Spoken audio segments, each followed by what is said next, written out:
So I want to talk about Dandadan season one, but there are several different things that I would like to start a dialogue with you all about in the comment section. So one of the questions that I have for this video talking about Dandadan is, what is the wildest thing anime wise that you've ever watched?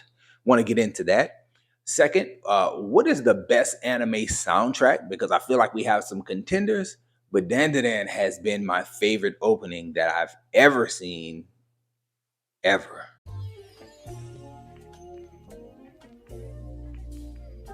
And the third question would be, how did you feel about season one of Dandadan? And how do you feel that we are also getting more of it in 2025? Like, already out, already public. We got season two and it's coming by the summertime. What are your thoughts on all those things? Let me know in the comment section if you choose to do so. And let's talk about Dandadan. Addressing the first question, what is the wildest thing that you've ever watched? So over the summer this year, 2024, I watched a movie anime from 1989, and it's Wicked City. Hands down, the wildest stuff that I've ever seen that's animated. It's insane. And I saw a clip of it on Twitter that made me intrigued.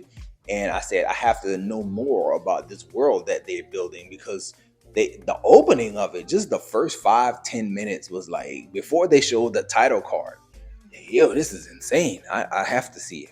And after watching it, I thought it was, it's pretty good, but it's kind of a standard Romeo and Juliet with a whole bunch of other sexual, gross horror stuff that's happening in it. Wildest thing I've ever seen.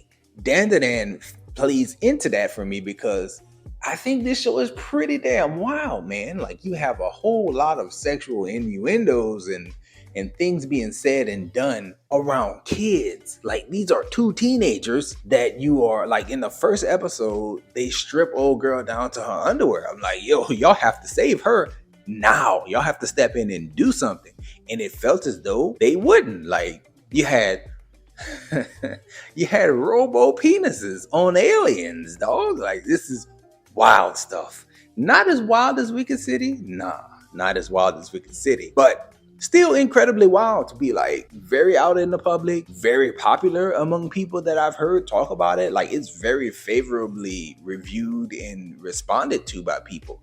And so the fact that you have such wild content on a regular basis, like the storylines revolve around finding the testicles of a teenage boy. You have scenes in which the grandma is chasing around the boy talking about, let me see your wiener, let me see your junk. It's like, yo, this is out of hand, is how I felt. But it's still not the worst. It's not the most out of hand that I've ever seen, but it's up there. Next question I asked was about like the soundtracks, right? So this year is the year 2024. I watched Attack on Titan for the first time. I had never seen it. I did a reaction video to the first episode. Then I watched the entire season in, I want to say, like 2 or 3 weeks. And then I did like a comeback and then, reaction to the entire series. And I thought that the series was really good. But one of the things I never mentioned in any of my content that I talked about that show is that Attack on Titan's soundtrack is hard. Like, it is really good. And it kind of changes from season to season, or like as arcs kind of change, you get a different little opening and closing. So Attack on Titan to me is up there when it comes to the soundtrack, opening and closing. I really like Demon Slayer's like opening, closing. Dragon Ball has a few classic. I think GT actually has a really good opening. But man, Dandadan has been stuck in my head for so long because it sounds so much like contemporary music. Of course, I don't know the words that they're saying. I don't even feel like that's important. The way that the melodies shift and change, the way that the speed of the beat is just right, it just works to me. And I feel like it's probably the best opening that I've ever heard. Again, we got some really good competition in there, but Dandadan, best opening. And the third question I had was about, how do you feel about the season as well as the announcement of season 2? And I'm very happy. I enjoyed season 1. I thought that it didn't end well. Like, it ended in a place that's very much a cliffhanger, as well as I feel as though it didn't set up for what's going to happen next well at all. But those things aside, I feel like it was a really good season. It got me invested in the characters way more than I thought I would be. After 2 episodes of Dan Dan, I was like, this is kind of weird, but I think I'll give it a shot. By the time you get to episodes 8 or 9, like I really care about the blossoming relationship between our two main characters, as well as the inclusion of new side characters. There's tons of questions that I want to know. It's like the grandmother, like how is she trained? How does she look as good as she look? What is she really about? Like how big of a role in this can she play?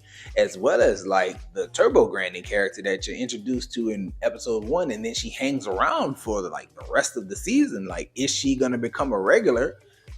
Is she gonna just loan her powers and be content to being a cat? It's crazy. It's really weird. But I have a lot of thoughts, and I'm very happy that we are going to get more of that in the coming months, about halfway through 2025. Again, those are the questions that I laid out before you. Those are my answers to the questions, but let me know your answers to the questions in the comment section if you choose to do that. I thank you so much if you've watched thus far, and that's all I got for this one, y'all. Enjoy yourself, guard your heart, and go watch something good.